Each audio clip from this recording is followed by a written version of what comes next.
It's like I'm literally right up against the camera. Pretty cool.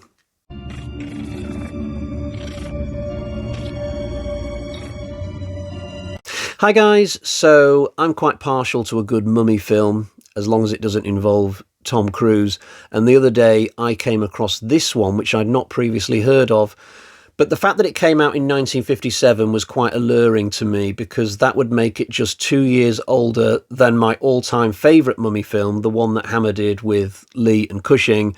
But even though Pharaoh's Curse is not a terrible movie, it was still fascinating to me to see the difference in production quality and overall sheen between this and what Hammer would do just 2 years further on. This one was directed by Lee Sholem. You might remember him from such films as Ma and Pa Kettle in Waikiki and The Redhead from Wyoming. I've not too much to say about the cast. Everybody in this are actors I've never previously heard of. The leading man is somebody called Mark Dana. He doesn't even have his own wiki page.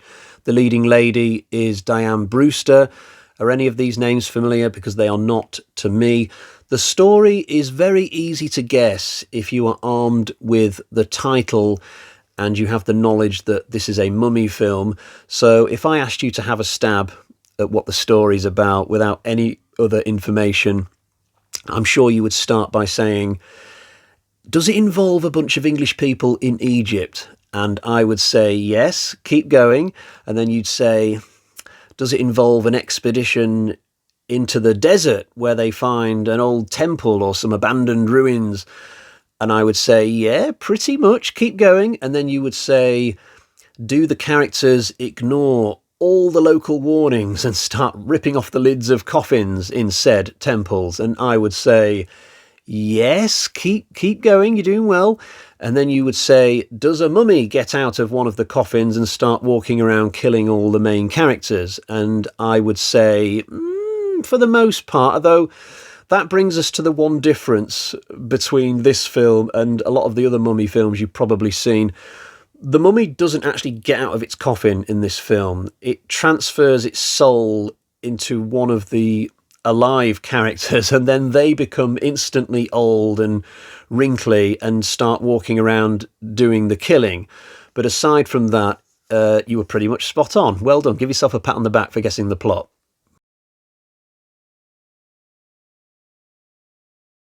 This film is in black and white, which at times just made me yearn for all those gorgeous bright colours that you see in Hammer's The Mummy.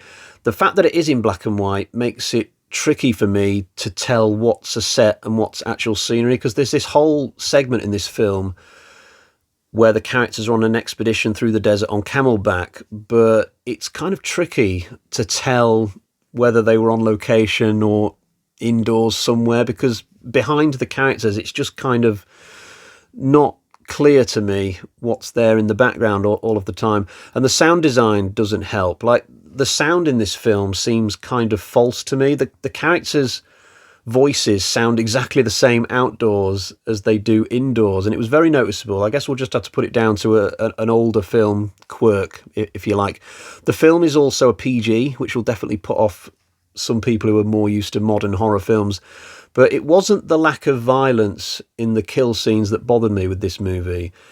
It was more how the victims reacted to seeing the mummy, or I guess you'd have to call it the possessed human to be slightly more accurate.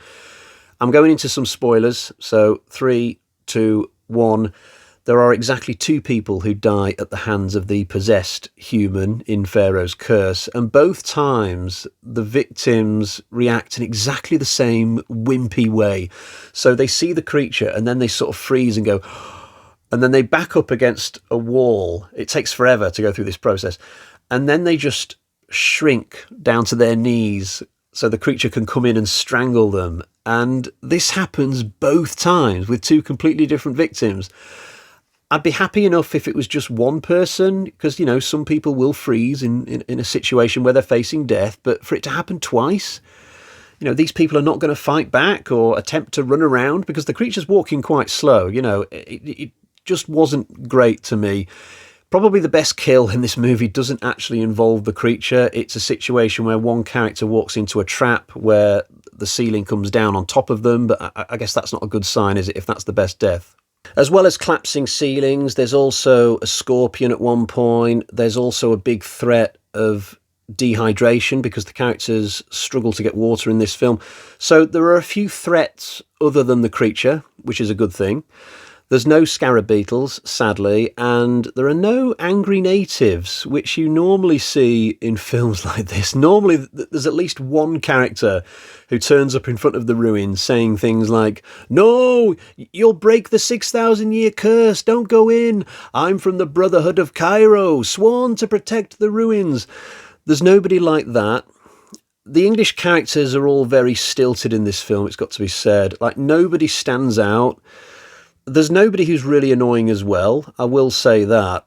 I had to laugh near the beginning. When Mark Dana's character has his introduction, he's in the office of his superior and he's receiving his instructions to go and meet up with the pilgrimage.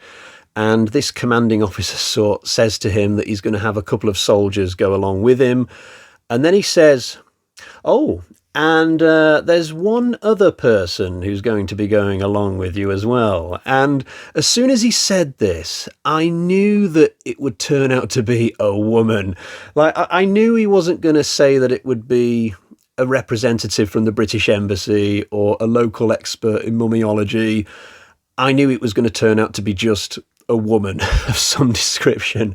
But it's such a 1950s thing that he'd make a big deal out of this one person going along who's a woman. But he just mentions the two male soldiers as if that's by the by, you know. He might as well have followed up with, "Yes, a woman with legs, breasts and long hair. Potentially a distraction for you and your team. Potentially someone who could drag the rest of the team down. Put lives in danger, who knows? So, sorry, old chap, you're just going to have to muddle through on this one and find a way."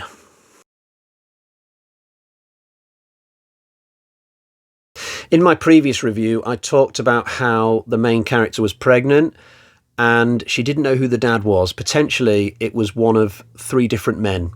Now, of course, no chance of getting a character like that in a movie from the mid-1950s. The main woman in this is contemplating getting divorced and maybe getting with some other guy from the movie. And I imagine this was quite an edgy concept in 1957, but the movie's only willing to take that so far. There's every indication that this woman is going to take care of her divorce first after the movie, before anything happens between her and this other guy. And as noble as that is, it does kind of make for a fairly boring romantic subplot.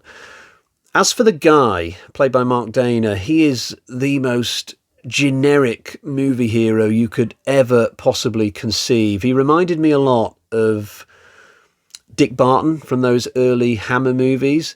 He also made me think of the designer character screen from any RPG or any game where you can create your own character. So if you play a game like that, you'll get a screen where a basic outline of a guy will be there, and then you can change every aspect. You can mess around with the hairstyle, change the eye colour, make the character fatter or thinner, taller or shorter, and so on. And then you press OK and you can start the game with your self-designed character. But if you went onto a screen like this and changed nothing, just clicked OK, you'd probably have Mark Dana. That's the sort of character that this guy is. He is a relic from an era where film studios hadn't quite realised the benefits of actually giving your hero personality. Despite everything, I still kind of enjoyed this, although I found it more interesting than I did exciting, if you follow me. The fact that it was 64 minutes definitely helped. I never felt like this was impeding on my Saturday afternoon, because that's when I watched it. But I do think they should have just had a proper mummy instead of doing this whole soul transference thing. The possessed human in this looks kind of naff. It's just like a wrinkly, shriveled up, old looking person with pajamas. Just picture one of the old people in Charlie and the Chocolate Factory getting out of bed and going on a slow walking zombified rampage, and you're probably halfway there. And hopefully, if this was a real scenario, they would make Charlie their first victim. At the end of this film, there's a brief discussion before the end credits between the surviving characters, and they are talking about the events that have engulfed them, trying to make some sense of everything, and they all still look kind of confused. And I don't think it's entirely the characters who look confused. I think it's the actors as well.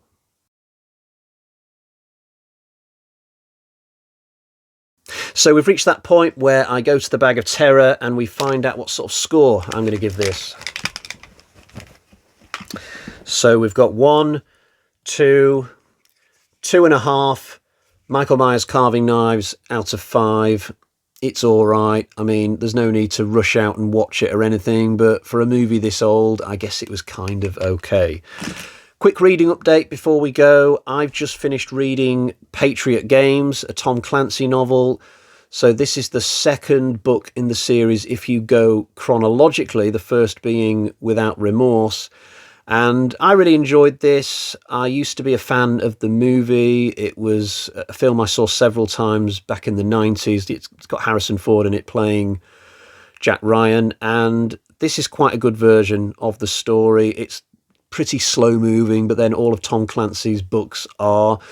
But yeah, pretty solid. And pretty soon I will probably read the next one in the series. So there we are. Right. Thank you for joining me for the review of Pharaoh's Curse.